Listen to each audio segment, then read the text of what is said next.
Hey, it's me, Vicky Marie. Good morning, good afternoon, or good evening, wherever you are in this crazy world we're living in. So, what we're going to talk about in this video are 5 different short updates on 5 cases that at some point in time we're either covering at the moment or we have covered. And they're all sort of very short updates, but put together will probably make quite a long video. Later I will be chopping them up and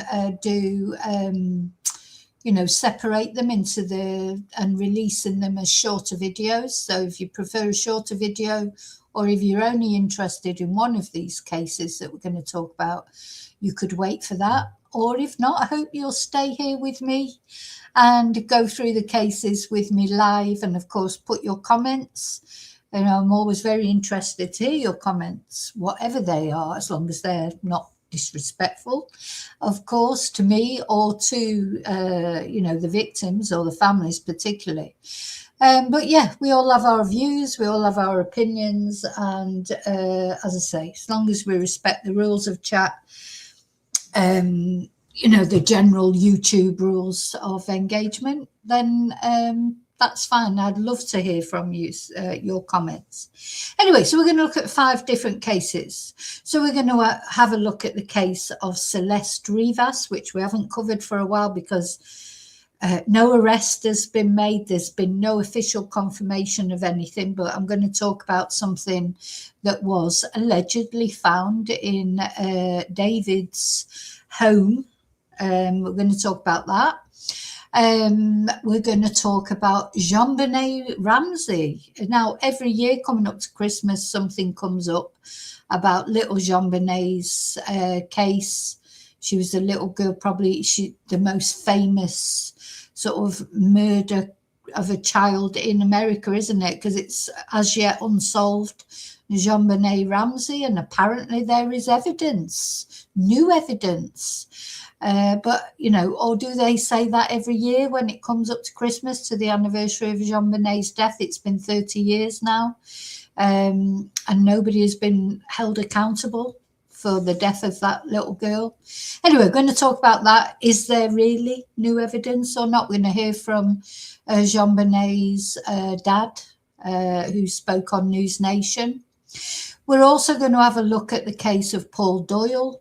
He's the Liverpool attacker, the guy that ramroded into the crowds of the celebrating crowds when Liverpool won the Premier League in the UK in the summer.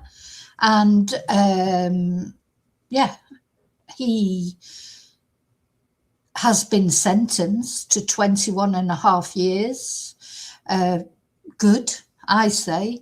And now there's been sort of some CCTV released of his arrest, and also dashcam, his own dashcam, that shows he was driving recklessly even before he got to Liverpool. How this man has managed not to get any other previous conviction for driving offences, I have no idea. But anyway, we're going to look at that. Briefly, what else are we going to look at? Oh yeah, the latest from the court hearings in the Anna Kepner cruise ship murder case. Again, nobody has been arrested still in that case. But what we're going to look at is the court case, not about her murder, but about the family court case that is going on at the moment between Anna's stepmother and the father of her children. There's a custody battle going on. And we're going to look at some of the interesting things that have been said in that court case that give a highlight on the family dynamics in this family. Poor Anna, that's all I can say. And why has nobody been arrested? It's a bit like the David case, Celeste case. It's like there's no official arrest been made, no suspects, proper suspects. I think David has been named as a suspect in the Celeste Rivas case. But remember, I said I wasn't going to cover it anymore because it was all getting too confusing. The only reason I want to come on and tell you about this piece of evidence that's allegedly found in David's house, because I think it is relevant. So we're going to talk about the Anna Kepner case. And then last of all, very interesting, we're going to talk about the Rob and his wife Michelle, who were, of course, found murdered at the weekend. Rob, the Reiner, the film director, and his son Nick appeared in court yesterday. I did a deep dive about this case. There's a video out there that I did yesterday. And then, of course, because it's an ongoing case, he then appeared in court. So we're going to have a look at his court appearance. He was in the suicide prevention vest, apparently. And also, we're going to look at a YouTube video that has surfaced from his YouTube channel from 9 years ago that might give us a bit of an insight into what was going on with Nick Reiner and the mental health struggles that he was going through. And yeah, we'll have to wait till January before we find out what his plea is going to be, because he hasn't given a plea yet, what the defence is going to be, etc. That's the next court hearing in January. But we'll have a look at the court hearing yesterday and see what his lawyer said and have a look at this YouTube video. So yeah, 5 cases we're going to talk about in this video. First of all, I just want to say thank you to you all for watching, for liking, for subscribing. Please think about liking and subscribing this video because it's free. It's free. And if you want to support my channel, if you do enjoy watching my videos, please subscribe. Very special thank you as always to my members. Today is Thursday, and there will be a members live every Thursday. There's a special exclusive members live, so if you want to join in that live exclusively, please become a member. Also, thank you to those of you who sent me Ko-fis. It just means the world when people send me a Ko-fi or a super sticker. This week in particular, it's been a difficult week because there was so much bad news coming out. There still is. Oh my God, seriously, it makes you think about giving up, like reporting on these cases, because it really is so soul destroying sometimes to see the harm that people can do to each other.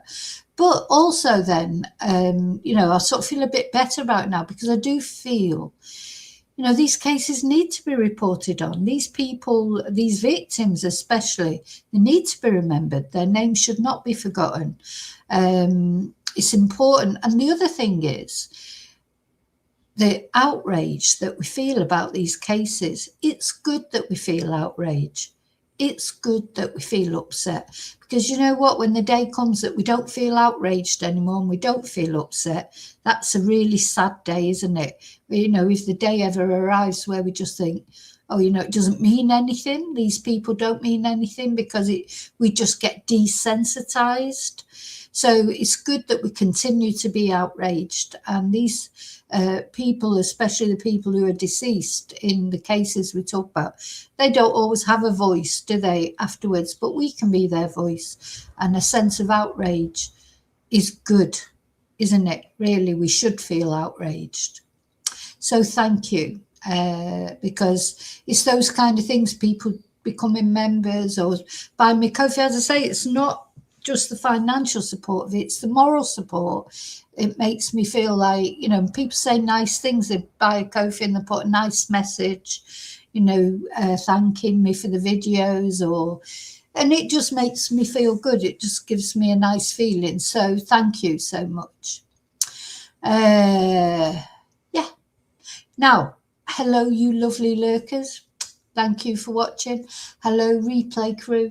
Thank you for watching. I see there's not many people in chat at the moment. Hi, Lily, Paulie. Hope you're well. It's just you and me in chat at the moment. But I'm sure more people will come along as we go along. So I think we will start with Paul Doyle. So Paul Doyle was, well, still is. So this is the Liverpool Ram Raider, if you like, or he's the guy who completely spoilt the celebrations for the Liverpool football team in the UK, who just won the Premier League. They had a brilliant day. The team bus went through the streets. There was ticker tape and red smoke, and they were holding they'd won the Premier League, the UK Premier League, for the first time for years, after years of being in the wilderness. And this man got frustrated because he couldn't get where he wanted to go as quickly as he wanted to get there because of the crowds. And so what he did was just rammed into them all. There were over 140 injuries. And by some miracle, nobody was killed. Unbelievable. He mowed down women with prams, a baby, elderly people, children, families. He was indiscriminate in who he mowed down. Anyway, luckily, he initially pleaded not guilty. But finally changed his plea to guilty, and he has been sentenced to 21 years. He will probably serve maybe 15 years, 16 years, before, and then he'll be out on license, or he'll have to apply for parole or whatever. But anyway, he's going away for a long time, and good. And then the more we find out about this man, the worse it gets, isn't it? Because then we found out during the trial that in his youth, and, because he was a Royal Marine, but he had to be discharged from the Royal Marines because he was violent and aggressive. He was deciding no longer to be of service. He bit off somebody's ear in a fight. He had various convictions and arrests for violent behaviour. So, although they were trying to make him out to be this normal family man who'd never done anything wrong before, wasn't quite true, was it? But he hadn't been in trouble for quite a long time. How? I don't know. So anyway, what they've released now, I don't believe that he hasn't done anything in all that time. Just don't believe it. I think he's probably done quite a few things. He just hasn't. He's been lucky enough not to be arrested for it. How could he change so quickly like that? Because the things that he'd done as well, they weren't just little things. Biting someone's ear off in a fight, that is not normal, is it? It's not just a brawl, or that is really, real extreme violence. So he's not a nice man. He wasn't a nice man. He might have been a nice, quiet neighbour that all the neighbours thought was great, but there's more to this man, definitely. And I don't believe for a minute that for the past 30 years he hasn't done anything wrong. Just don't believe it. Hi, David. Yeah, exactly. Hi, Daniel. You do not, the Royal Marines don't get rid of you for nothing. Do especially after they've trained you up and what have you. Anyway, so basically, I just want to show for anyone who might be, because apparently some people think his sentence was too long. I don't, not after I watched, if you sit and listen to the trial, and I covered it on here, we sat through it and heard about all his previous offences and how he was on that day. But anyway, you might feel, if you did think his sentence was too long, you might feel differently now when you have a look at this this video, when I can find it, of course, as always. No, this man, where is it? We can see that even on the way there, oh my God, where has that disappeared to? On the way there because apparently he was going there, wasn't he, to pick up a friend. And on the way there, he was driving through red lights, driving erratically. You know, he was already driving erratically. Where is it? Is this it?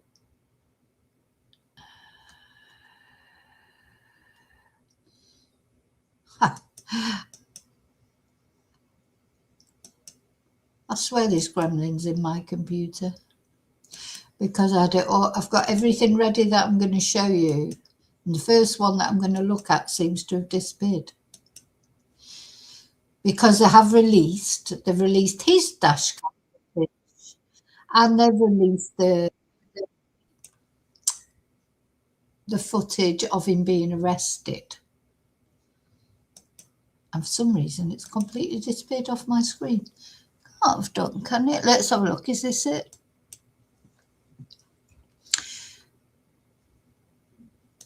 What's this? Yeah, this is it. I knew I had it there somewhere. So this is the CCTV, if you like, or the body cam. First of all, of his arrest, but also you will see his own dash cam showing how he was driving, going to this event, driving through red lights.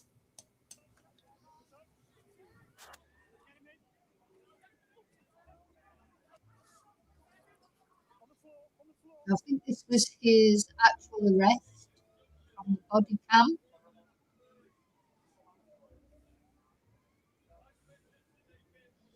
And this was shown in court.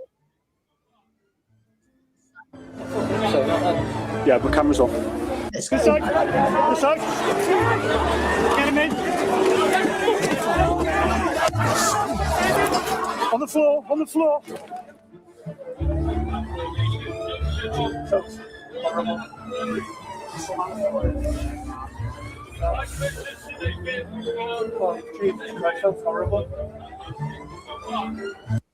Jesus Christ, that was horrible, he said. As if it was nothing to do with him. Yeah, but camera's off. Camera's off.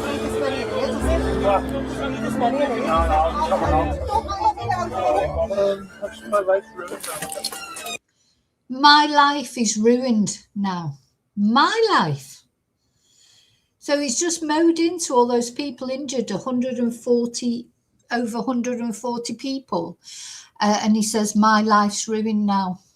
Honestly, this man, the more I hear about him, the more I just think, yeah, just go to prison. I haven't put him in the hellhole because he didn't actually kill anyone by some absolute miracle.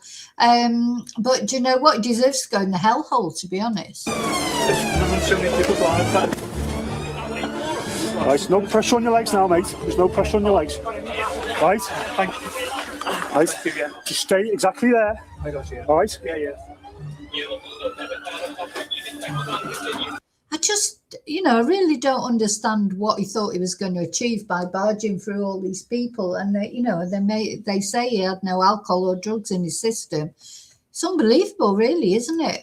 What on earth was he thinking? It's just the most pointless crime, really. That's just ruined and affected so many lives. That's just ruined and affected so many lives. What? And don't forget the other thing, when he was first taken in, he made up some cock and bull story that some guy with a knife had got into his car and threatened him, and that's why he did it. So he told lies to begin with as well, apparently. Please, hold on. Hold Doyle, yeah.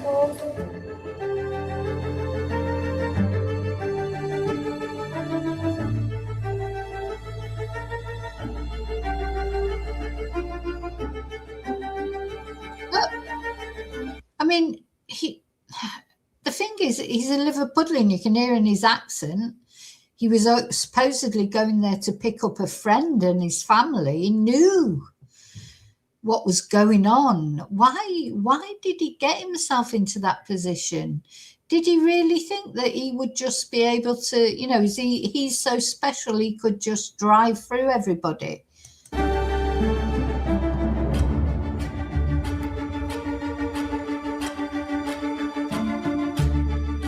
See how he snuck in behind that ambulance? So this ambulance is trying to get through these crowds because somebody obviously had had some sort of health alert, and he's trying to overtake the ambulance. Yeah. Prosecutors said the footage showed that Doyle thought he was the most important person on Dale Street. He's just overtaken, and even the ambulance is going slow through those crowds, and the ambulance is there trying to save someone's life. He's the most important person. It's honestly, the more I hear about this man, the more I think I wish it would have been 30 years.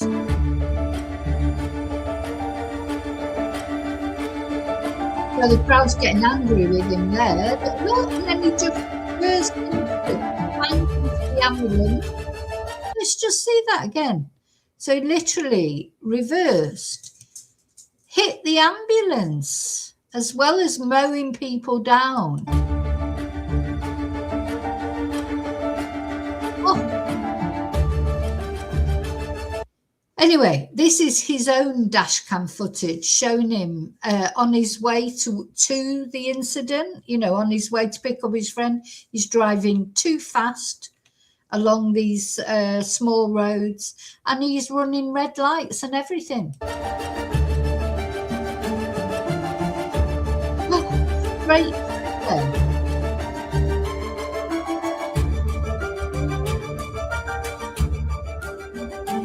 He's driving. They're having to run out of his way. But what makes him so important? God.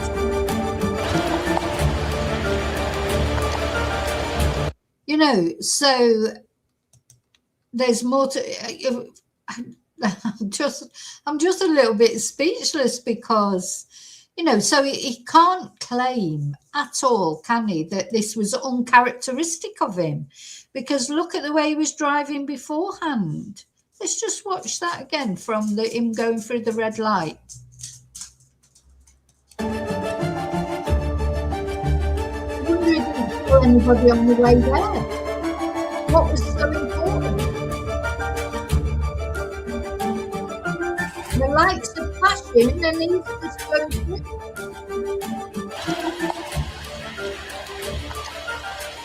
So yeah, don't forget they had set up all this trial and everything. It probably cost the taxpayer a fortune. And then just moments before his trial was due to begin, because he was pleading not guilty, he changed his plea. Excuse me, clear on, please. You won't get through. Clear on. Watch out, guys. Look at the carnage that he left behind. You know, what should have been a day of celebration, of joy, families there, from babies to elderly people. He did not give a toss.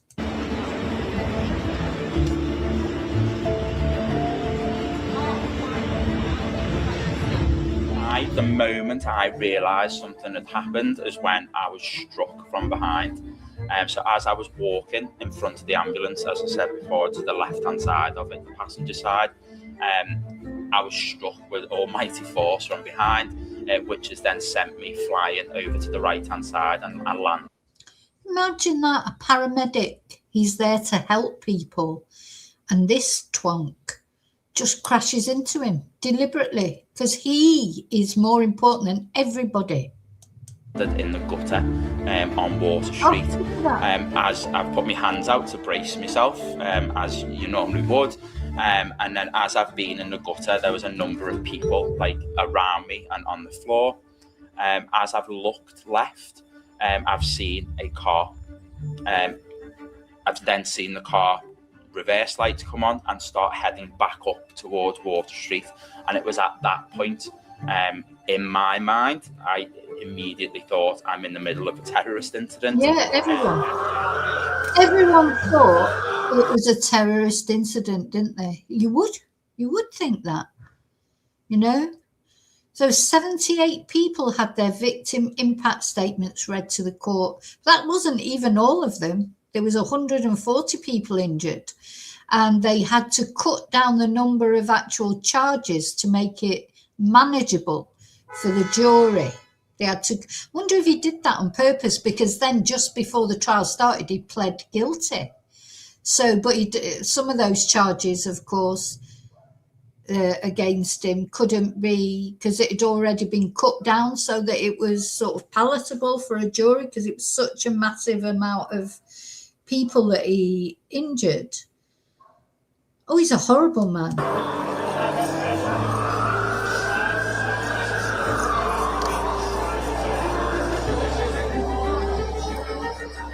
So his barrister said he was remorseful, ashamed, and deeply sorry for all those who had suffered.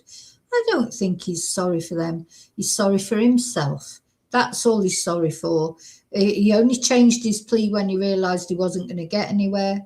He only admitted what he did when, he came out with that cock and bull story, first of all, about somebody entering his car with a knife and making him do it practically, or scaring him. He's told lie after lie after lie. He's just an aggressive bully, and there's no way in this 30 years since he left the Royal Marines that he hasn't done anything else aggressive. He's just been lucky enough not to be caught for it.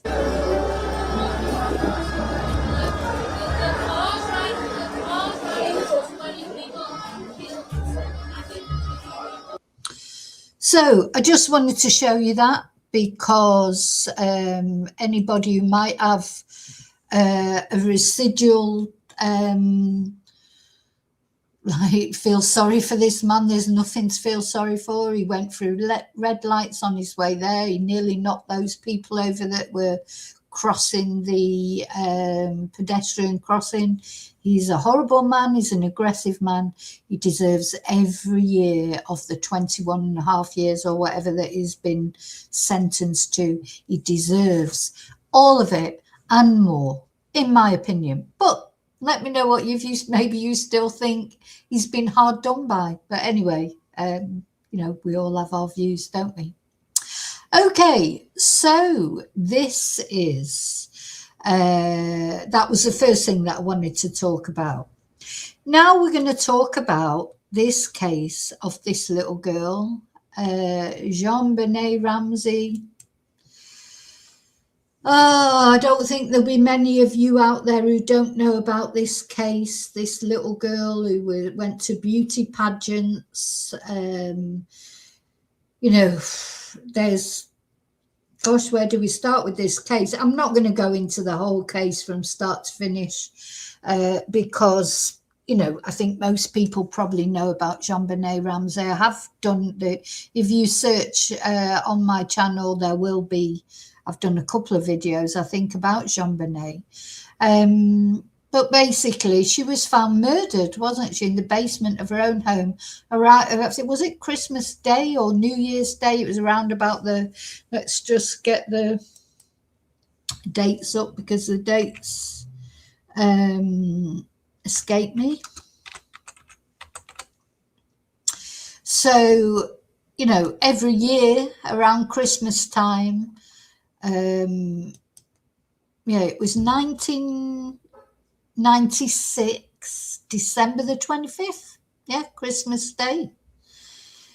The night of December 25, her body was found in the house's basement 7 hours after she'd been reported missing. Now, it's a very mysterious case because there was a ransom note found. To put this case in a nutshell, over the years, most of or certainly in the beginning, most of the attention of the police was turned on the family. Jon Benet's mum, Jon Benet's dad, and her brother Blake. And now, despite the fact that, as far as I know, all three have been cleared by DNA tests, that there is unknown DNA on Jon Benet, and it's thought that this is the killer. But it was very strange, wasn't it? How did they get in her house? How did they have the time to do? Because she, you know, it was quite a grisly death that she endured, this little girl, and her body was desecrated. She was garroted. I mean, it was horrible. And then this really strange sort of ransom note left, and you know, it's a very, very weird case. And the police were fixed on the family from the first instance, weren't they? And I think that the public have not sort of forgotten that. I mean, even to this day, the public is still, a lot of the public, I should say, I have no idea. I don't have a view about this really, as to whether it was the family or not. A lot of the public are still convinced. Now, her mum has passed on now. Her dad is still alive, and her brother, Blake, is still alive. You know, a lot of the general public are still convinced, you know, the answers lie at home rather than elsewhere, despite the fact that DNA evidence has, to all intents and purposes, cleared them. But every year, coming up to Christmas, even be it, it's been 30 years now, but still, there's like a review of the case. And it seems like every year they'll say, oh, there's some new evidence, we've got new leads, or blah, de, blah, de, blah, de, blah, de, bloody, blah. Never comes to anything, does it? Never comes to anything. This case remains unsolved. This poor little girl has never had justice.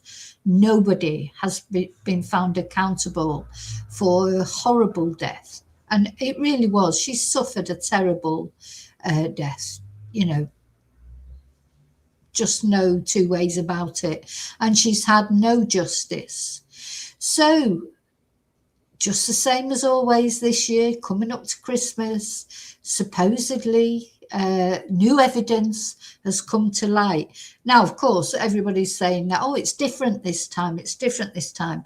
Well, I'll believe it when I see it. I've seen it happen. Sorry, Burke, Lily. Yeah, Burke. No, you're right, not Blake. I don't know where I got Blake from. Yeah, it's Burke, not Blake. Thank you, Lily, for correcting me on that. I don't know where I've got Blake from there. But anyway, yeah, I'm not convinced that it's going to be any different this year. But let's see. So Jon Benet's dad, every year Jon Ramsay comes out and gets interviewed on News Nation or one of these news channels and says, oh yeah, we're hoping for new developments and blah, blah, blah, blah, blah. And I'm not blaming him. I mean, but apparently there's somebody new in charge now and they're determined that there's going to be new. Let's see what Jon Benet's dad, John, said in his interview with News Nation. And then you tell me what you think. Do you think it's likely there's going to be a breakthrough, or is this just going to be, you know? So this is News Nation. This is Ashley Banfield. And what is the new evidence in Jon Benet case? Let's have a look. What indeed? Jon Benet's dad, Jon Ramsay, is still waiting for answers and still believing a breakthrough will come. And Jon joins me now live. Jon, I can't even count how many times you and I meet at this time of year to discuss what's new, what's happening, what's different, what's changed. But something does feel different this year. To hear Chief Redfern say that they've got new evidence, that they've retested old evidence, and that they're using outside experts. Let's start with the new evidence and the retesting of old evidence. Have they told you? Now, this thing about outside experts, of course, DNA evidence, there is DNA. They did have DNA of a person, unknown person. And of course, DNA evidence changes, you know, new things coming all the time. Of course, now we've got this genealogy, you know, we can track people through their families and things like that. So I suppose it is all possible, but, you know, I'm not holding my breath on this, but we'll see. Anything about that? Well, Chief Redfern told us, gosh, I don't know, September, we had a meeting with him, and that he had submitted evidence for additional DNA testing. He didn't say what evidence it was, but that it was submitted again. Or perhaps new. We don't know if it was new or stuff that had been tested before. We, of course, have advocated that if certain evidence that was taken from the crime scene has never been sampled, that it ought to be. The main one being the garrote that was used to strangle my daughter. Yeah, she was garroted, this little girl. I mean, it's disgusting. So this was the family sort of back in happier times. And Jon Benet's mum, she's got this big cross on there, hasn't she? But anyway, she died of cancer without, still being under suspicion, if you like. Now a lot of people still think she knew something about it. I mean, there's, I think part of the reason why people blame the family is this pageant thing, as you said earlier, David. People don't like it. You don't dress little girls up, in my opinion, dressing little girls. I know little girls love to dress up, but putting them in beauty pageants from that young age, it's just horrible, isn't it? I personally think it's horrible, and it's often more about the mums than it is about the kids. The mums living their sort of dreams vicariously through their kids. So I think, that sort of general distaste for that whole beauty pageantry thing, that hasn't helped with the aspersions that have been cast on this family. But it is awful if they said family are innocent, which the police seem to have cleared them, to have all this shade cast at them for so many years. So it's encouraging, and the key really in progress has been the addition of new leadership there. It was not very good for 25, 26 years. And brought in Chief Red from the outside. I've met with him 3 or 4 times. I'm impressed with him. I think he's sincere and honest. And so I'm encouraged. And, we've advocated. I can't believe, John, I can't believe that the chiefs in the past haven't seen it as a priority, if only to become, famous in name as the chief that solved this case. It just defies logic that it's taken 3 decades for someone to come along who maybe does make this a priority and who has the chops. Do you know if they have enlisted labs like Othram? And I bring up Othram because it's famous for having solved the Idaho murders. Yeah, no, Othram is one of the few cutting-edge labs that can do investigative. Now, Othram, they're just brilliant. I follow them on Twitter, and they're often, tweeting that they've helped to identify remains that have been found, etc. Cases not as high profile as Jon Benet's, but, because that's the other thing that Othram do.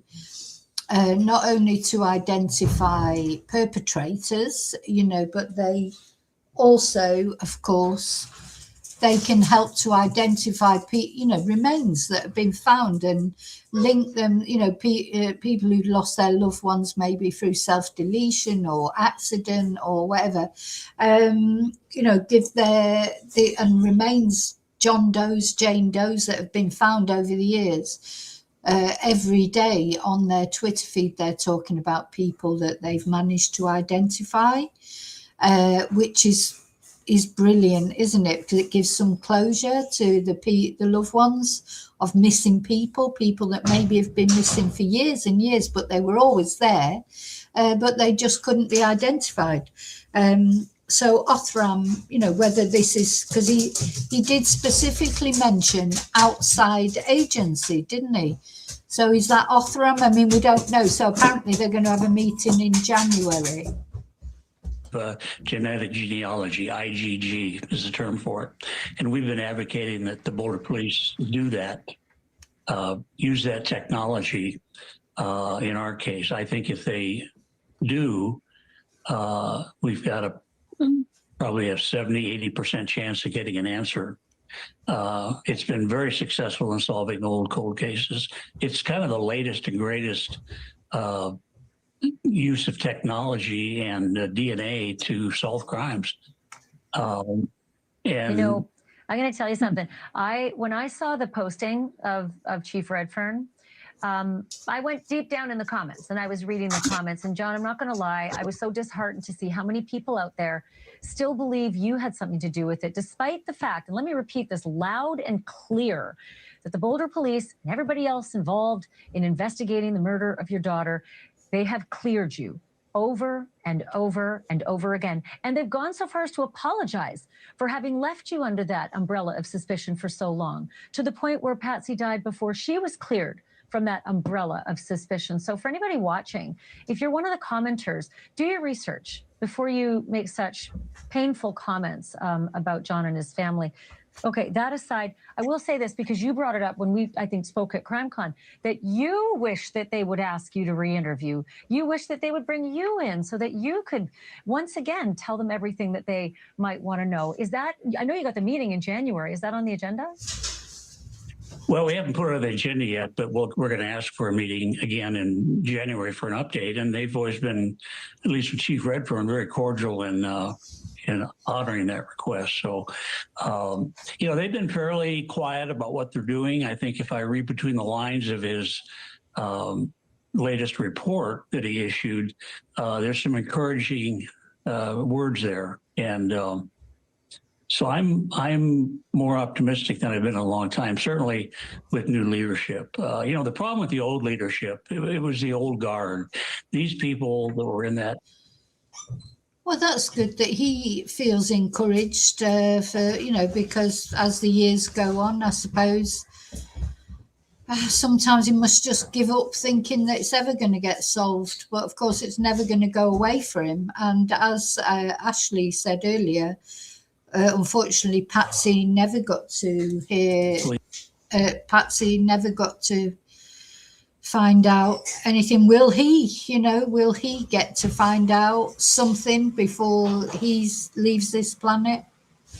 Police department had never investigated a murder. They decided on day one that we were guilty, literally day one. And that became the conclusion that they tried to fit the evidence to. And of course, they ran into problems because they couldn't fit the evidence. Right. I should mention as well, just thank you for watching. Subscribe below and download our News Nation app right now on your Okay.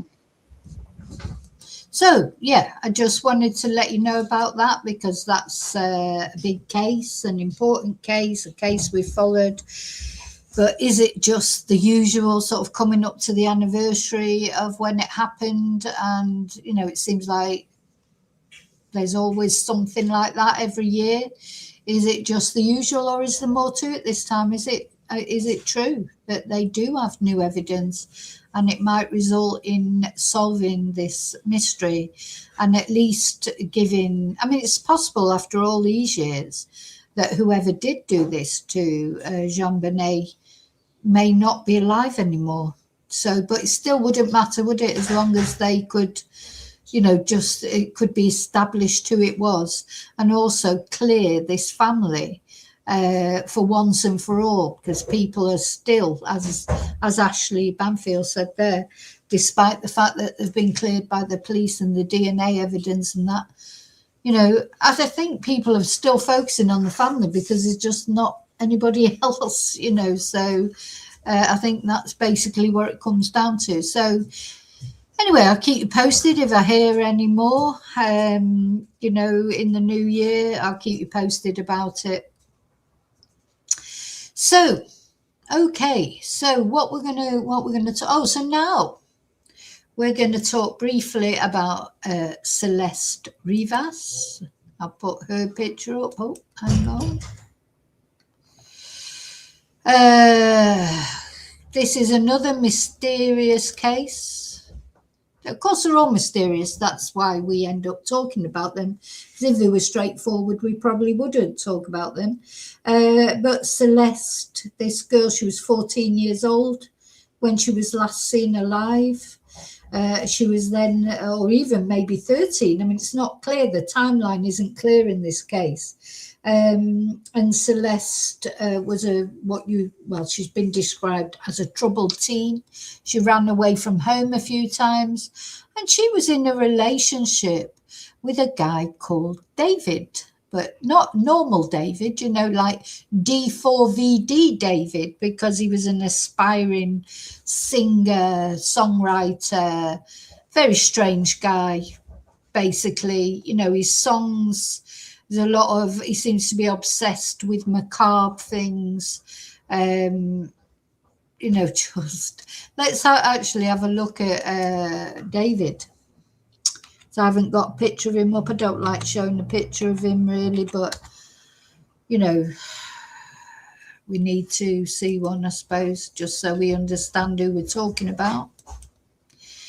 And David is, I think, early 20s, so he's a man, but he was allegedly, now this is an ongoing case, so we can only talk allegedly, supposedly, having a relationship with Celeste, despite the fact she was only 13 years old. I think that's more or less established. She was on his, because he was big on TikTok and all the social media, etc. He was just becoming really famous. He'd sort of started off slow burn, and then he was taking off. He had a European tour planned, an American tour, European tour. This was in Hollywood. He lived. He was becoming really, really famous, and then suddenly his Tesla that had been towed away, where it had been illegally parked. His Tesla car was in what would you call it? Was in a yard, where they take cars to when they get towed away because they're parked illegally. And the staff there noticed a smell coming from the car and called the police. The police opened up the car, and there was the very sadly deceased and dismembered, allegedly, but that's not been, confirmed yet, body. But it has been confirmed there is Celeste, this young girl. And she was in the front, what they call the front bonnet of the car, in a plastic bag, and that this was quite a long time ago now, that Celeste was actually found, but again, no arrest has been made. The police have named David as a suspect, but he has not been arrested. So it's still in the very early days of the investigation, etc. So, as a couple of weeks ago, I said I wasn't going to do any more videos about this case because it was all too woolly and a lot of alleged things. There was rumours that Celeste had been frozen before she was put in the frunk, but then the police came out and said no, there was no justification for that. That was just a rumour. So it was all a bit like that. So the reason I'm coming on to talk to you about it now is because allegedly, again, we have to remember that these things are allegedly, that a burn cage was found in David's home. When the police went and searched David's home, they found an incinerator. Now, whether this is true or not, but apparently you can burn bodies in it. Now, he hadn't burnt Celeste in it because Celeste's body was in the car. But was that the plan? Was that the plan? Just makes you wonder. Hi, Finola. Oh my God, yeah, good job. Oh. So Finola's daughter wanted to see him play in Dublin. Yeah, he was coming to Spain as well. He had a big tour. He was in the middle of a massive tour, wasn't he? And then, of course, he had to cancel everything because of the finding. I mean, at the end of the day, someone, a deceased person gets found in your car. I can't believe he hasn't been arrested yet. I honestly, now I know they've got to establish that he put Celeste in that car, or either on his own or with somebody else. But, you know, these Teslas, they have so many cameras and, you know, there's so much data. Maybe they're trying to get all the data. Maybe it's not as easy as just, you know, getting the data. You know, there'll be records of when the trunk was opened, when it was closed, surely. You know, I mean, just because he's not been arrested does not mean that the investigation is not, you know, continuing. Of course it is. And, you know, it'll happen when it happens, I suppose. And the law enforcement have said he is a suspect. But why would you have an incinerator in your home? I mean, really? You know, I know, you know, did David have money to burn? I mean, you just think, you know, when you make it big and you've got all this money at your disposal and everything, would you want to buy this? Would this be on your list of something to buy when you make it big? Anyway, we're going to Banfield. I think this is a video from Ashley again. Also have an update tonight on the case of the singer David and the runaway teen girlfriend who was found dead in the trunk of his Tesla. For weeks, we've been wondering just what it was that a private investigator named Steve Fisher found inside David's home when he was given access last October. The PI reported seeing, quote, items you would expect to find on a farm rather than in a home in the Hollywood Hills. And today, we are learning about one of those items. Steve Fisher has confirmed it was something called a burn cage. Take a look at your screen. That's what a burn cage looks like. It's used usually on farms to incinerate waste. You know, I'm absolutely speechless. Was that the plan? You know, because I'm not sure. Originally, I was thinking, well, did he park the car there so it would get towed away and get flattened, you know, like cars do? Was that his plan, to get rid of this body? But now looking at this, you think, well, was he planning on going out somewhere in the country with this? Is it the sort of thing that you can transport? You couldn't use that in the house, could you? How could you use that in the house? You know, so this is, honestly, this case is, you know, all the cases that we cover are batshit in some way or another, but this is just, you know, literally, it makes me speechless. And debris, but lots of private homes have them as well. Oh, private homes this particular model can apparently get up to a whopping 1,600 degrees Fahrenheit, which is about 200 degrees hotter than the temperature required to burn human bones. And this is the photograph Steve took of that burn device, the burn cage inside David's home. He noted that these types of incinerators are... Now, was the actual burn cage inside the box, or was it an empty box? Don't know.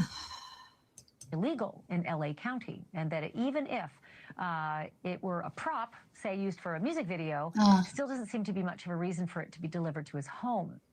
Still no word on it. Well, there's always that possibility, because he made these very strange videos, didn't he, where he's covered in blood and God knows what. So there's a possibility it could be for a prop. An arrest in this case, but with evidence like this, might only be a matter of time. Let's just watch that again. We'll watch it one more time. Anyway, I just wanted to tell you about it. It's still very... And I also have an update tonight on the case of the singer David and the runaway teen girlfriend who was found dead in the trunk of his Tesla. For weeks, we've been wondering just what it was that a private investigator named Steve Fisher found inside David's home when he was given access last October. The PI reported seeing, quote, items you would expect to find on a farm rather than in a home in the Hollywood Hills. And today, we are learning about one of those items. Steve Fisher has confirmed it was something called a burn cage. Take a look at your screen. That's what a burn cage looks like.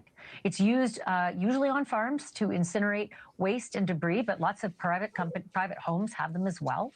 This particular model can apparently get up to a whopping 1,600 degrees Fahrenheit, which is about 200 degrees hotter than the temperature required to burn human bones. And this is the photograph Steve took of that burn device, the burn cage inside David's home. He noted that these types of incinerators are illegal in LA County, and that even if it were a prop, say used for a music video, still doesn't seem to be much of a reason for it to be delivered to his home. Still no word on an arrest in this case, but with evidence like this, might only be a matter of time. Well, hopefully it is just a matter of time. And this poor girl, she's another one. You know, there you go. No justice. I think it was September, wasn't it? She was found. I don't think she was Finola. I think, according to the autopsy, she was not pregnant, because that was speculation. That was speculation in the beginning, wasn't it? That it might be because she was pregnant. Then there was speculation that she might have had a drug overdose. And then, you know, so it would only be a case of tampering with the body, not actual homicide. But the police have said now it is a homicide. They haven't released a cause of death. They're still waiting for toxicology. And they have not arrested David, but they have said that they have named him as a suspect. So, yeah.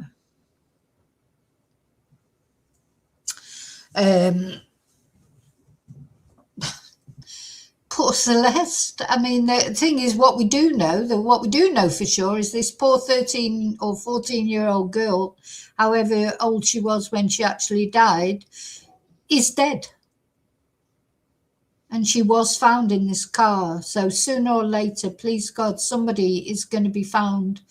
You know, the police are probably just crossing, dotting their I's and crossing their T's. They've got to get it right. This is what we talked about in the Rob Reiner and his wife Michelle case. The police, they have to do things right, because they're always going to be thinking about the court case further down the line. They don't want to do things wrong. You know, they don't want to do things wrong. They want to do things right, because they don't want, when it comes to a trial, some clever defense lawyer bringing up something that they did wrong and it ends up in a mistrial or whatever. So, yeah, they're taking their time. So we don't know where David is at the moment. You know, where is he? No idea. So anyway. So just wanted to tell you about that. So that's, where are we? That's the third thing I wanted to. So we've talked about Paul Doyle. We've talked about Jon Benet Ramsay. We've talked about Celeste. Now we're going to talk about the latest in the Rob and Michelle Reiner murder situation. Allegedly killed by their own son. You know, and I did quite a deep dive on this case yesterday. So I'm not going into the whole case and, you know, what happened, just the basic thing of it, that and just talk about things that have happened since I did that deep dive yesterday. So, yeah, Rob Reiner and his wife, Michelle. Rob's a famous director who directed When Harry Met Sally, and lots of other things. He was also an actor back in the day. He's Hollywood royalty. His wife is a famous photographer who's photographed Trump at some point as well. Trump was very ungracious, wasn't he, about their murders by their own son. And, you know, I'm just finished with Donald Trump completely. I thought he was a tosser before, but now I just can't even bear him. He's definitely a candidate for Twonk of the Year. He couldn't even be gracious to these parents who'd been murdered in their own home, brutally murdered, probably by their own son. He couldn't even say a decent word, because he brought it all back to him and politics. because Rob Reiner doesn't share his politics. He's a confirmed Democrat. On the night that they were killed on a Sunday, and that night the Obamas were supposed to be going around for dinner, you know. So yeah. And Trump, he just couldn't be gracious, could he? So he's just I'd love to put him in the hellhole, actually. Anyway, we'll look forward to tomorrow when the Epstein files drop. Somebody was saying on social media, Trump is bound to declare war on someone now to try and detract from it. Well, we'll see. So this is this lovely couple. They have 3 children together. And Jake is their oldest son, and then the boy who's accused of killing them, he's 30, I think, or in his early 30s, Nick. And then they've got a daughter, Romy, and it was their daughter, Romy, who very sadly had to actually find her parents murdered. So they were supposed to have a massage. The massage therapist turned up, couldn't get access to the home. So she contacted Romy, the daughter, and said, you know, I can't get in, nobody's answering. So Romy only lives over the road. She went in there with her keys and found, first of all, her father. And I think initially she didn't realise that her mother was also deceased in the home.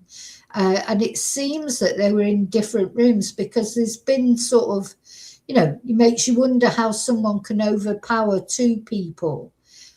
Supposedly, he actually SLIT their throats. That's quite difficult to do, because you'd have to be in front of someone, unless you were behind. I mean, it's just horrible. So did he do it while they were asleep? You know, I mean, we don't know. We don't know the details, and probably good thing that we don't, because it was horrible. But all we do know is that Romy had to find that, you know. And then it turned out that their son, Nick, who's had all these problems with mental health and drug addiction over the years, he's been arrested and charged with the murder of Rob and Michelle. He has not come up with it. So he appeared in court for the first time yesterday. Now let me put a few windows down, and then I can concentrate on that.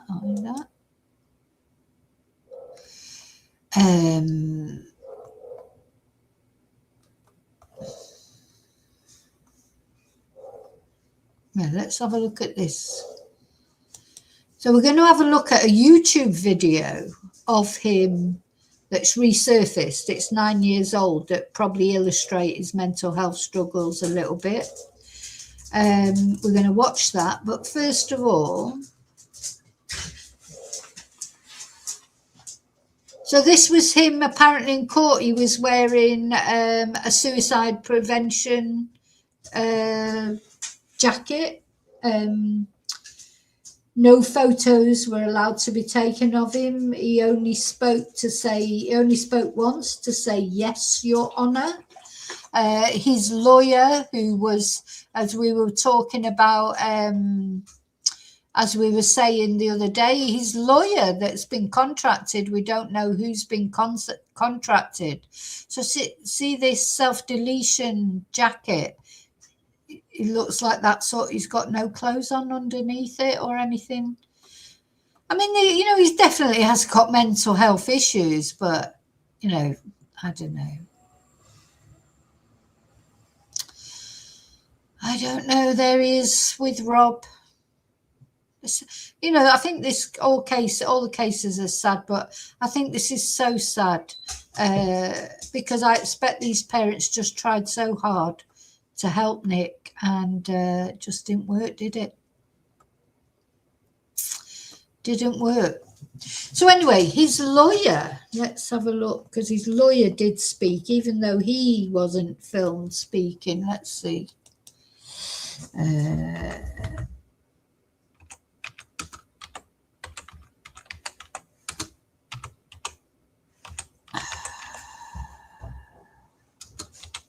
He spoke after the court hearing. Let's have a look at this. Now, don't forget that his lawyer is the same. He's got over a 90% success rate in his cases. And one of his most high-profile successes was the Karen Reid case. So for those of you who followed the Karen Reid case, Karen Reid mowed down her boyfriend, allegedly, John O'Keefe. Well, she was found not guilty in the end, so we have to say she didn't. But most people, I think, or many people, thought Karen Reid was guilty of deliberately killing John O'Keefe. But anyway, she was found innocent. And part of the reason she was found innocent was because of he's such a good defense lawyer. He's also defended Kevin Spacey, Harvey Weinstein, and other sort of high-profile Hollywood bad boys and girls, if you like. So he hasn't revealed who contracted him to take on this case. I wouldn't be surprised if he volunteered to take it on pro bono, because the publicity is going to get from this case is going to be off the wall. So let's see. Oh, there's a dog. If we could, I would like to ask for a continuance of the arraignment, but I want to get it clear at this juncture. It's too early. We've coordinated with counsel from the DA's office, and January 7th, with the court's permission, would be a convenient date for us to come back for potential arraignment. Thank you. This time I'll take a waiver, speedy arraignment waiver from your client. Mr. Reiner, you have a constitutional and statutory right to a speedy arraignment. Your counsel is requesting that your arraignment be continued to January 7, 2026. Do you waive your right to a speedy arraignment so that your arraignment can be heard on January 7, 2026? And does counsel join in the waiver? I join, Your Honor. The court finds that the defendant has made a knowing and intelligent waiver of his right to a speedy arraignment, and that his counsel joins in that waiver. So he's waived his right to a speedy arraignment, and he'll now be arraigned on January the 7th. So this lawyer is a very clever man. He's got a lot. He wants more time to think about what the defense is going to be. He's got a lot of possibilities. He says it's a complex case. So now it's going to be arraigned on January the 7th. Now, he did speak outside the courtroom. That's really what I want to... Okay, we're just carrying on. January 7, 2026 for arraignment. This department bail to stand at no bail. Anything further on the case? Not by the defense, Your Honor. Anything further? No, thank you. Thank you. Thank you, Your Honor.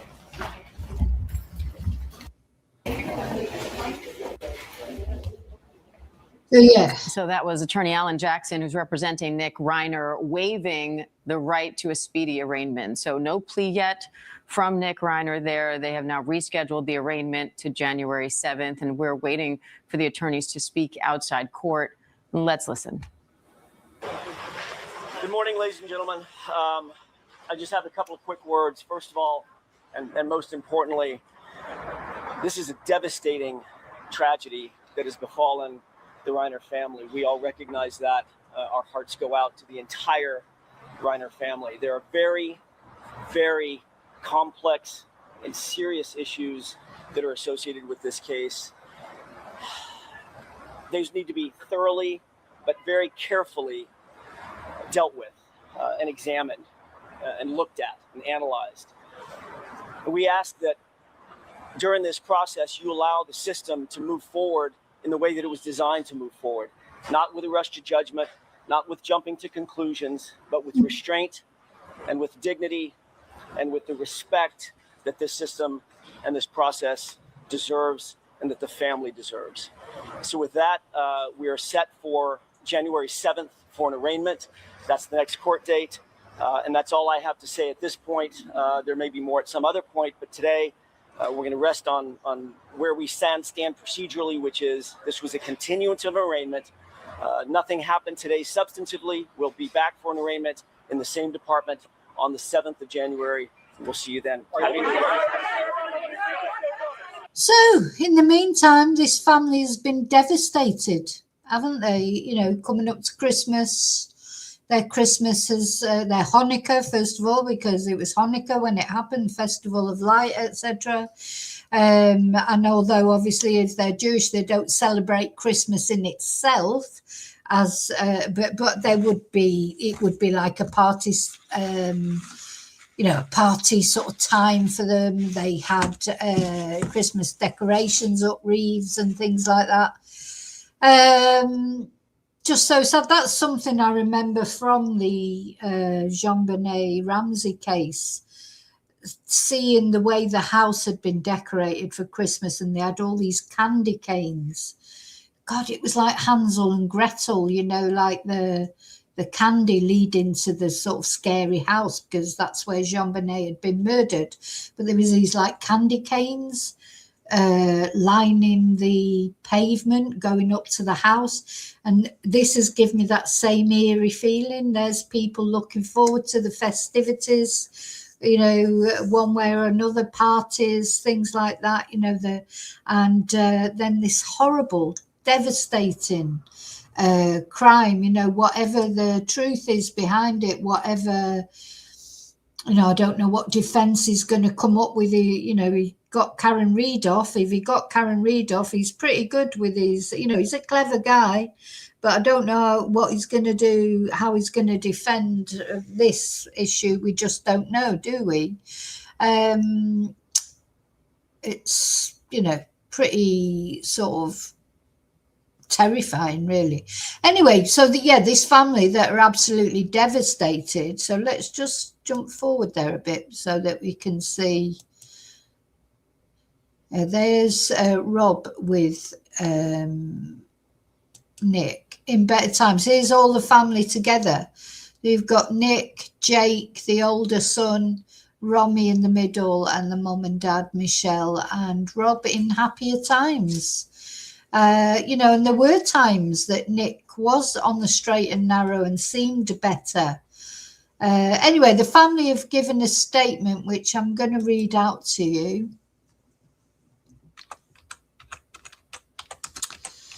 I just can't imagine how they're all feeling, because not only they've lost their mum and dad to a brutal murder, it's one of their own family that have seem to have done it, you know. So yeah, let's have a look at this statement.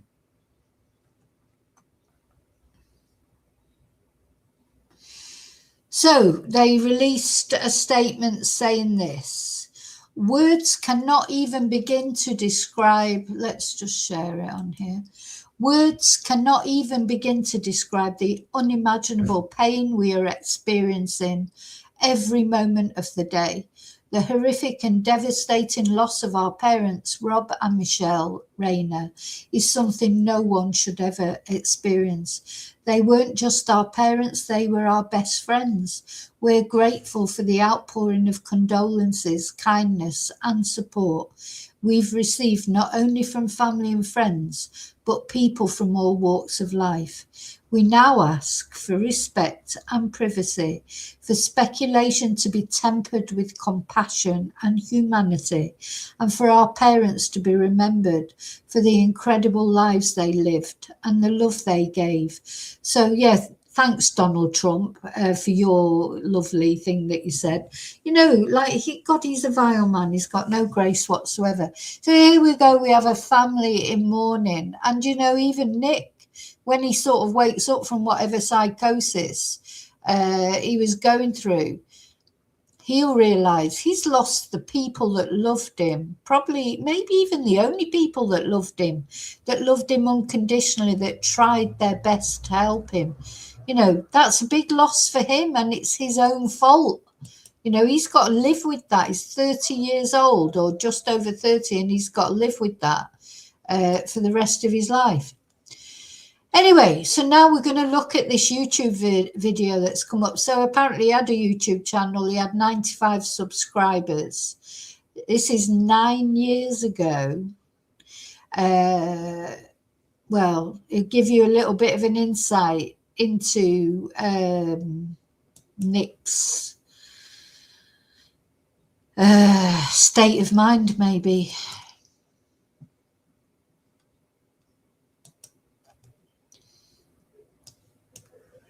To know how you get your exercise in because you're so lean. I do it like ISIS. Do it like ISIS. Nice. I usually only do one at a time.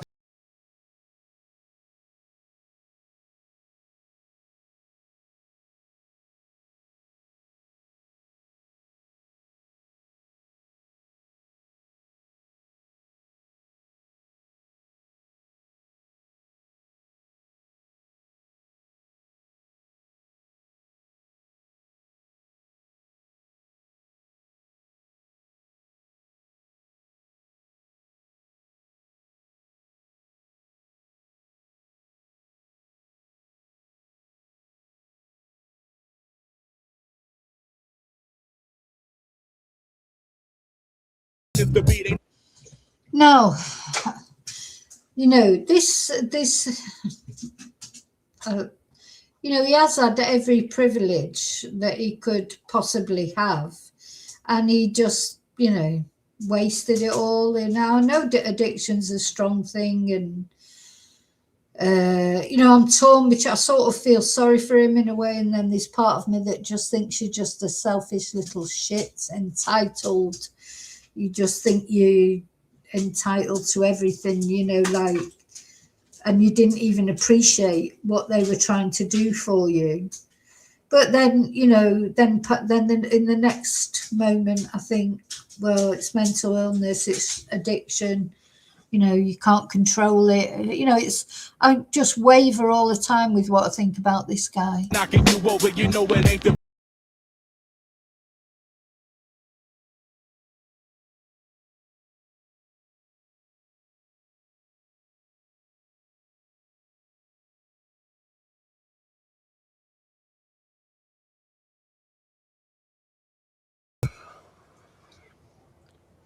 Where'd you get this weed?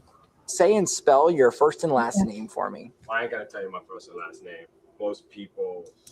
Yeah, talks about the weed. He's a weed addict, heroin addict, you name it. He was taking it. Meth. Know me as Did David. We're wondering Do you what. know how long this interview is gonna be? You're gonna say I'm an asshole? This is producer Katya of this book. This is one of my favorite reads when I'm sitting by the campfire or like relaxing in Malibu. And it's all rock and roll based. Sorry, I'm not into this rap thing. You know. But that hurts my feelings, but like I love rock and roll as well, so I'm glad we can. Okay, good. See you in Japan. Yeah. Yeah. I can't wait for Japan. Why did you, when you were sitting by the campfire, why did you invite all those young kids to come sit by the fire and have you read to them about it? I mean, I thought that was kind of odd. That is totally falsified in every way. Yeah, falsified. Fuck Donald Trump. No. He's my man. He's my man. Oh, he's his man. Well, that's not a surprise. Now, actually, it's funny you said that. He said he's my man because his parents. That's why Donald Trump doesn't like Rob and Michelle, because they were confirmed liberals. You know, they were quite vocal. They didn't like Donald Trump. They don't agree with his policies. And, you know, Donald can't stand any criticism, can he? Dozy Donald. He can't take any criticism. He couldn't be gracious and concentrate on the good work that Rob and Michelle had done. You know, he had to just bring it all down to the fact they didn't agree with what he had to say. So it's interesting. He said, he's my man, you know. So, you know, quite often troubled kids, they sort of go against whatever their parents believe in, don't they? It's almost like, you know, so if his parents were confirmed liberals, like they had the bloody Obamas coming around for dinner that night, they were, you know, proud sort of liberals, you know, and they didn't make any bones about it. And he said that Trump's his man. Right, okay. Whatever.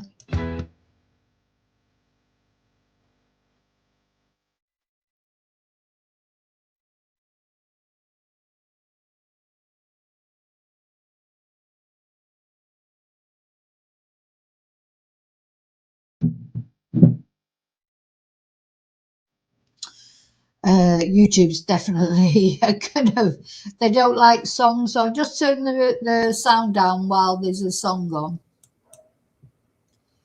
When he talks, I'll put it back. Let's see. YouTube, because I'm doing a live stream, if YouTube detects anything copyright, they'll just chuck me off straight away.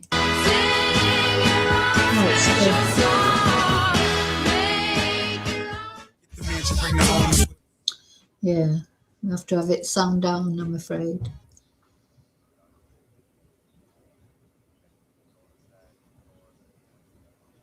Is that his sister? Oh. Military. He's actually dead. She's died not right. Is that his actual sister? I'm still Jenny from the block. No introduction. Jenny from the cul-de-sac, of course. She has a boyfriend now. I'm still Jenny from the block. No introduction. Jenny from the cul-de-sac, of course.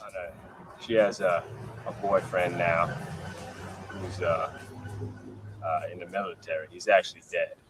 Oh. She's died not right. She moved to Patagonia. What was it? Pasadena. I guess it could have been pretty awkward when PETA approached you about joining their team. I'm gonna go kill that fucking dog. Oh, he's going to go and kill that fucking dog. Oh, he's nice, isn't he? Nice guy. Why do you like Snapple so much? Mainly because when I'm done drinking it, I can go in my room and squirt lotion in it and then use it to stick my penis in. Oh, you know what? I mean, he's just a charmer, isn't he? Just an absolute charmer. What a horrible, horrible man. I just come out to gather my my sick thoughts. They know the David who go on stage, who has his ways about him, but you know, they really want to know what's inside. Because I like fucking spat on his windshield. I think we would all just be blown away if you could kind of walk us down Freestyle Alley. Oh, look, there's one of your fans now.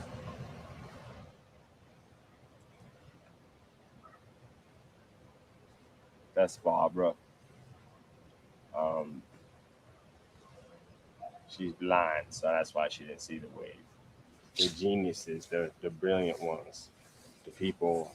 I'm referring to myself, if you're curious. You know, we're close to making a deal that will, of course, make him the worldwide star that he deserves to be. 50 million on the line, and they were like practically just jacking me off the whole time. Party.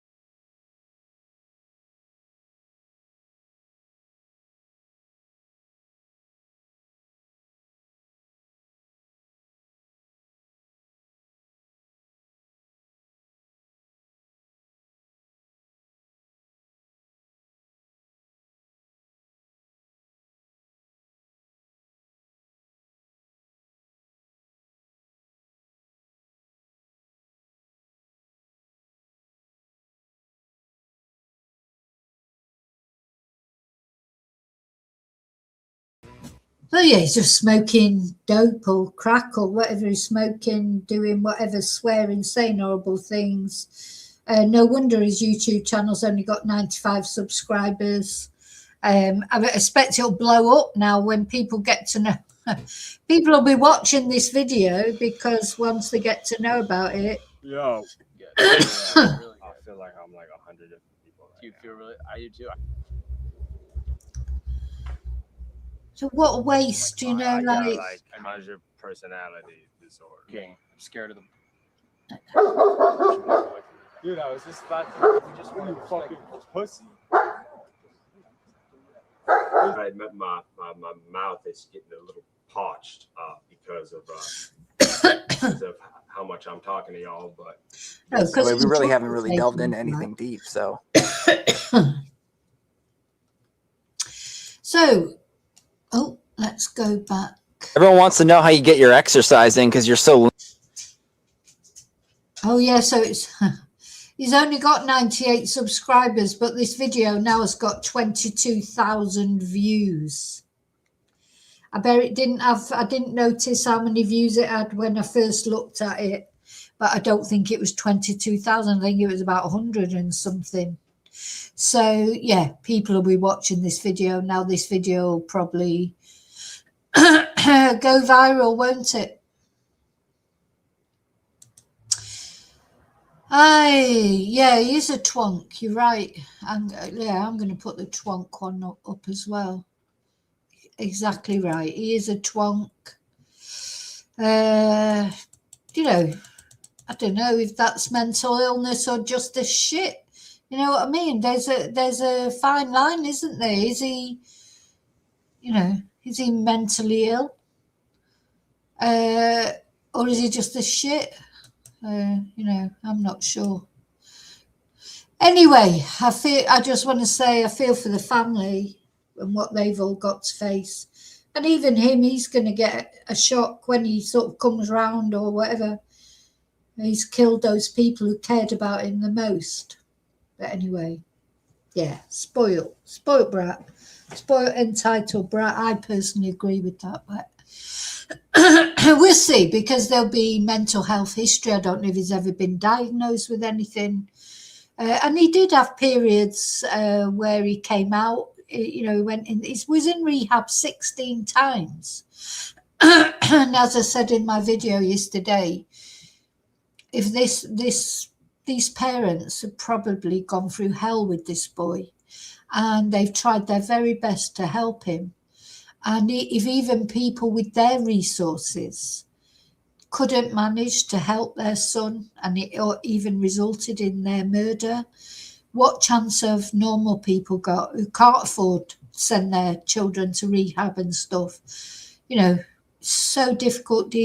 And as I also said, I hope the only good thing that comes out of this case is it starts some sort of debate about how to cope, you know, with these kind of things. So yeah, you're right, Finola. Mental health problem. There's people who have diagnosed with mental health issues don't go off and murder their parents, do they? So there you go. Okay, so it's a theme that it's a subject that needs addressing. I hope that's what's happened. We won't probably find anything out now till January when he reappears in court. Sorry, I've got a frog in my throat. So now I'm going to talk about the last thing that I'm going to talk about in this live, which again is a case that I haven't, it's been maybe a week since I did any update on Anna Kepner. She, of course, was the poor girl that was found deceased on the Carnival cruise ship. And it seems apparent that it was her stepbrother who killed her. She allegedly, again, you know, until we get proper information from the police, but allegedly she was killed by probably an arm lock. She was found stuffed under her bed by a staff member, wrapped in blankets and covered in life jackets on this cruise ship. Nobody's been arrested. Her stepbrother, I think, is the likely suspect, but he's been moved out of his family home and he's living in another relative's home. And why is he not in custody? Now he's only 16. So is that why? Anyway, what I want to show you, this update that I want to talk about is not actually to do with Anna's case so much, but this is such a complicated family dynamic.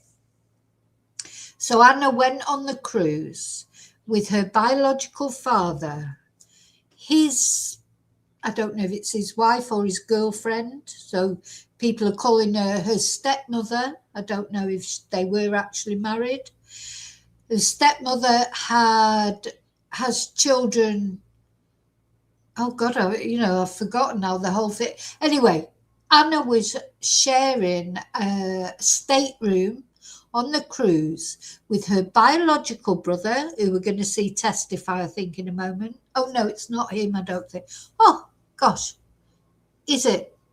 It's so confusing, this case. She was sharing a stateroom with her biological brother, I believe, and her stepbrother, the 16-year-old stepbrother. He's the one that's alleged to have been obsessed with Anna, displayed strange behaviour towards her before, according to Anna's ex-boyfriend. But Anna's stepmother said they were like the three amigos, that they wanted to all stay together. They got on really well. There was no problems with behaviour, etc. So where does the truth lie? All we know that really for certain is that this poor girl got onto that cruise ship alive and came off it in a body bag. And somebody killed her. Somebody killed her because she didn't wrap herself in a blanket and cover herself with life jackets and put herself under the bed. So now, while the investigation's going on about what happened to Hannah, a separate thing that is going on is that her stepmother is involved in a custody battle for her children with her previous partner, her previous husband. And that includes the boy who's under suspicion for Anna's murder. So there's been family court proceedings. And it gives us a bit of an insight. We're going to watch these the latest court hearing. Give us a bit of an insight about the situation in this family. Anna, honest to God, my heart bleeds for her. I feel like nobody really cares about Anna. They all seem to care about this boy, even her own biological grandparents. I haven't seen anyone really be emotional for Anna, even her own biological mum, although she did get emotional, but she's an ex-drug addict. She's more concerned about how it affects her. Everybody's concerned about how it affects them. And in the meantime, there's Anna. She should be looking forward to Christmas now. Should have had a great time on that cruise. And anyway, she was brought off it in a body bag. So we're going to have a look at this court hearing. That'll give us a bit of an insight, I think, into the whole sort of family dynamics. So this is Fox 35 Orlando. Let's go to the beginning. So this is the stepmother, Shauna, I think her name is. This is Anna's biological. Justice is served for Anna. And that's them leaving the courtroom by the look of it. Let's see. How will you ensure justice is served for Anna? We begin in Titusville, a family staying quiet about the murder of their 18-year-old daughter. So, yeah, now, going back to Anna's biological father, the thing that we need to remember about him is he's got, he likes the young girls. He had an affair with his babysitter. So while he was married to Anna's biological mum, he had an affair with the babysitter who was underage. And then when she got to the age of the massive age of 18, he married her. But that split up, that relationship split up. And according to Anna's biological mum, again, it's only what she says, he's had, was it 26 affairs while they were together, 3 of which were with underage girls. So, he doesn't seem to be a very nice man, does he? And this is Anna's biological father. Staying quiet about the murder of their 18-year-old daughter. The Kepners were back in court today for a hearing, for a custody hearing involving Anna's step-siblings. One of those siblings is the lone suspect in Anna's death. Thanks for joining us. I'm John Brown. Good evening. I'm Luann Sorrell. Today's hearing gave us a look at the family dynamic between Anna and her siblings. Fox 35's Esther Bauer is joining us live tonight. So, Esther, you tried talking to this family as they were leaving the courthouse. Luann, we tried, but we were again met with silence from both Anna's dad and her stepmom. This comes more than a month after Anna was found dead, stuffed under a cruise ship bed. But we are learning more about all of the turmoil that was taking place inside this family way before the vacation even happened. Have you learned anything from the FBI since Anna was found? It's been over a month. Have they told you anything on possible charges being filed? How will you ensure justice is served for Anna when she died while cruising with her family? Anna's dad, Chris Kepner, and her stepmom, Chantel Hudson, both showing up to the custody battle between Chantel and her ex-husband, Thomas Hudson. In the courtroom, we heard testimony about an alleged assault and how Anna's stepmoms, Chantel Hudson, kept their kids from seeing their dad for more than a year. All of this turmoil leading up to Anna's stepbrother now being named a suspect in her alleged murder. Thomas Hudson says he never gave consent. So this is Thomas Hudson. He's the biological father of the alleged killer of Anna. He's blaming it, you know, he's trying to get custody back. Gosh, it's such a confusing case, this, isn't it? This whole family dynamic is very confusing. Or permission for his kids to go on the cruise, but Chantel took them anyway. This isn't the only issue we're seeing between the parents affecting the children. In court, we also learned all of the kids were in therapy for at least a year. The oldest child testified Chantel and Anna's dad, Chris, tried to forcibly move him to Titusville against his will and even restrained him in the car. So this is the older brother of the 16-year-old that's accused or supposedly has killed Anna. This is the 18-year-old brother, and he's saying he was forcibly made to go with Chris and Shauna. They had held me against the seat, and he put his arm around the back of my neck, holding me up against the front seat, and she held me there as well. Was your mother still in the front seat, or did she go to the back seat? At that time, she had crawled to the back seat and started holding me. And then Christopher Kepner, what exactly did he do with his arm? He put his arm around my neck, like pushed me up against the front seat. Gosh, so he's saying that Chris put his arm around his neck and held him against the seat. That's supposedly how Anna died, wasn't it? Somebody has put her in an arm lock. And now, according to this boy, unless you think, you know, is he lying? I don't know. Why would he lie? That's what Chris did to him. So, you know, arm locks seem to be like a popular theme in this family. So was your head against the front seat? Yes, sir.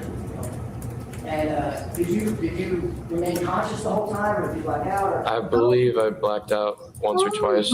We asked Mr. Hudson's attorney about what happened at the hearing. How do you feel that Thomas's other children are staying with a mother who another child died under her care? It's complicated, isn't it? It's complicated, isn't it? You know, I'm back in the twilight zone here. It's complicated.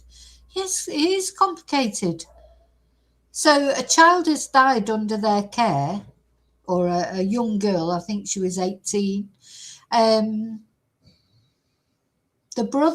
stepbrother, the older stepbrother, is there in court saying that Chris has put him in an arm lock and make him black out a couple of times. And all this lawyer's got to say, oh, yes, it's complicated, isn't it? Oh, my God, honestly, what is happening? And in the meantime, the boy who supposedly has done this to Anna is staying with a relative. I wouldn't have him under my roof. That's all I have. Thank you. Are the other children safe under their care? I'm sorry, I can't answer any more about that. That was already discussed in another hearing. We made our motion. We tried to have that happen. The court ruled what they did. Obviously, what we're doing right now is to make sure that Mr. Hudson gets to see his children in accordance with the prior parenting plan. Oh my God.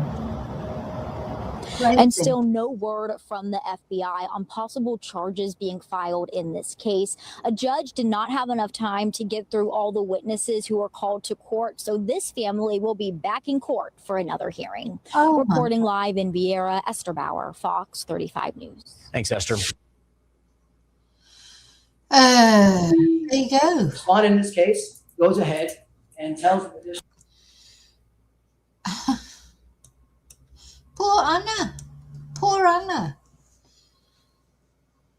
You know, what is going to happen in this case? I just don't know. What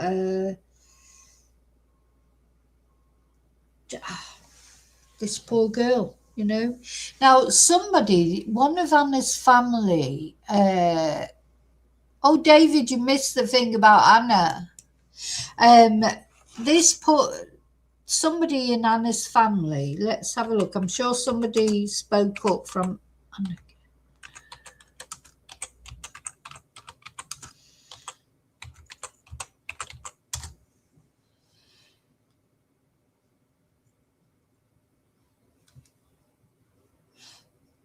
All right, we watched the grandparents the other day. Now,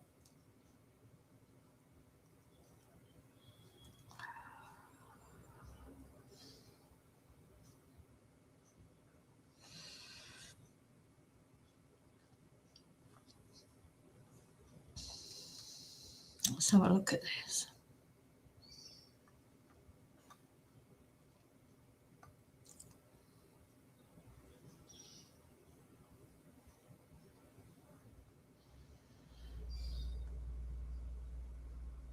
Let's just recap what we do know, which isn't much really, is it? We just know that she's been found, she was found dead. I mean, really, we don't know a lot more, do we? But apparently her aunt, Crystal Wright, has said it's a turmoil. We're just sitting here waiting.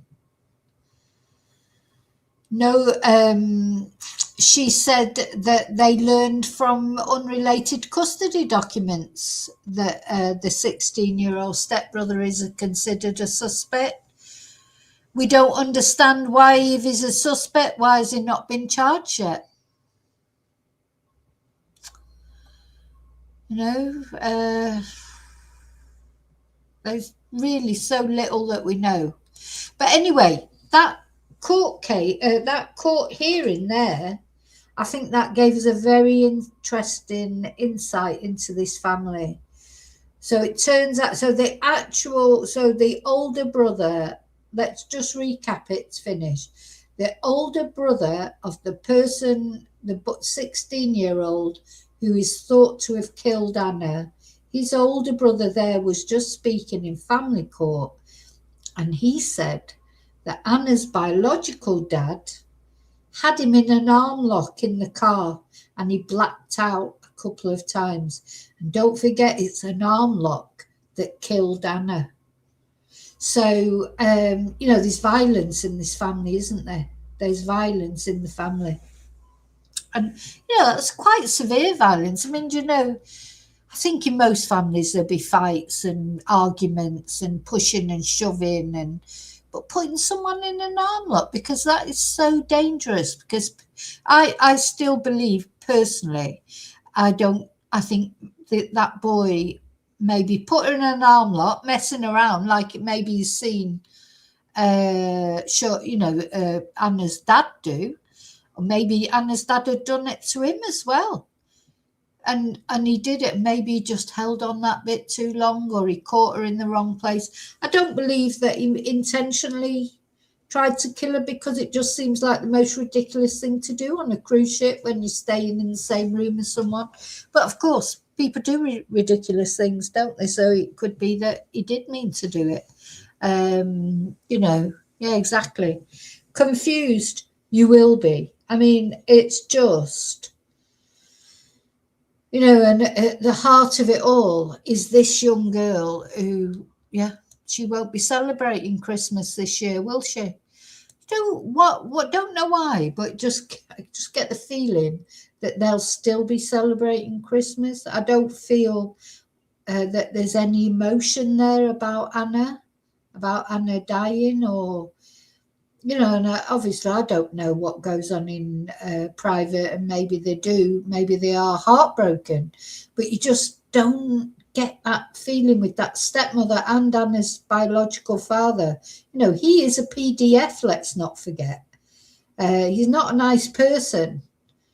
And in the meantime, Anna's paid with her life. She won't be there to enjoy Christmas. And they've got other children, you know, so I just get this feeling about them. They don't seem to be upset enough, but anyway, you know, what do I know?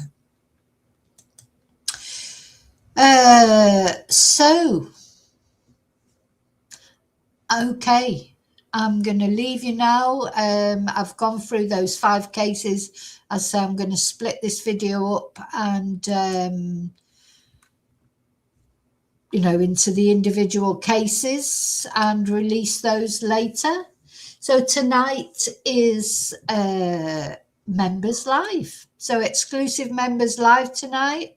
If you want to join in that live, it'll probably be at 8 or 9 o'clock Spanish time. Not decided yet exactly what time. But hope if you want to join, you can. I just want to show this bit. Look, Anna, just a typical young girl, taking her selfies, doing her TikTok videos like they all do. And just taken. Her life was taken. I think it might be an accident. I've said that right from the beginning. And now, hearing what was said in that court, that Chris actually did that arm lock thing to the suspect's older brother, makes you think, did he do it to him? Did he think he could copy Chris? And then maybe just pushed that too hard or held it too long, or Anna was too fragile, or he caught her in the wrong place. You know, no, was he lying on top of her at the same time and, you know, squeezing the breath out of her because he was seen jumping on top of her by the ex-boyfriend at some point? I think he was definitely roughhousing with Anna, bullying her maybe a little bit, and he just went too far. That's what I think. I hope he didn't mean to kill her. I can't believe that he did on a cruise ship like that, you know, because it's just, you know, ridiculous, isn't it? And then it makes you wonder, what did he do when he realised that he had killed her? I mean, he stuffed her under the bed and he put the life jackets on her. Did he go to his mum and tell her about it? Did they know? I mean, you know, so much we don't know yet in this case. Okay, I'll see you really soon in the next video, hopefully tonight, if you remember. And until then, rest in peace, all these people that we've talked about. Celeste, Jon Benet, not Nick Reiner, but his mum and dad, Rob and Michelle, and Anna, of course. We say a little prayer for them, and just hope they get justice. That's all we can pray for. Thanks for watching. I'll see you really soon in the next video. Till then, may your God go with you. Let's put the candle up. I'm just thinking which song to play out with. I think I'm going to play out with a more upbeat Christmas song, just to try and cheer us up a bit. Bye.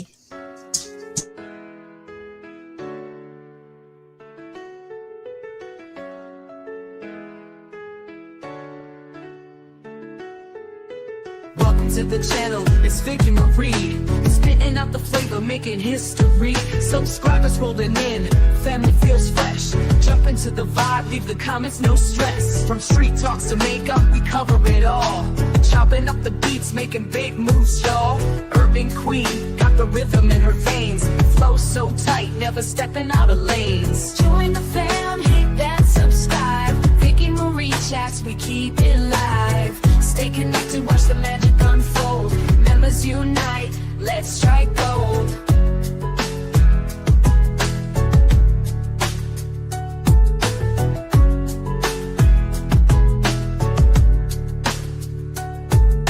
Chats blowing up like we running the game. Hip hop roots, we douse it in flame. Fresh content coming at you every week.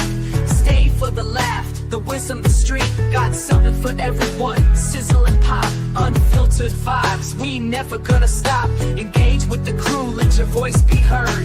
Tune in, always spread the word. Join the fam, hit that subscribe. Vicky Marie chats, we keep it live. Stay connected, watch the magic unfold. Members unite.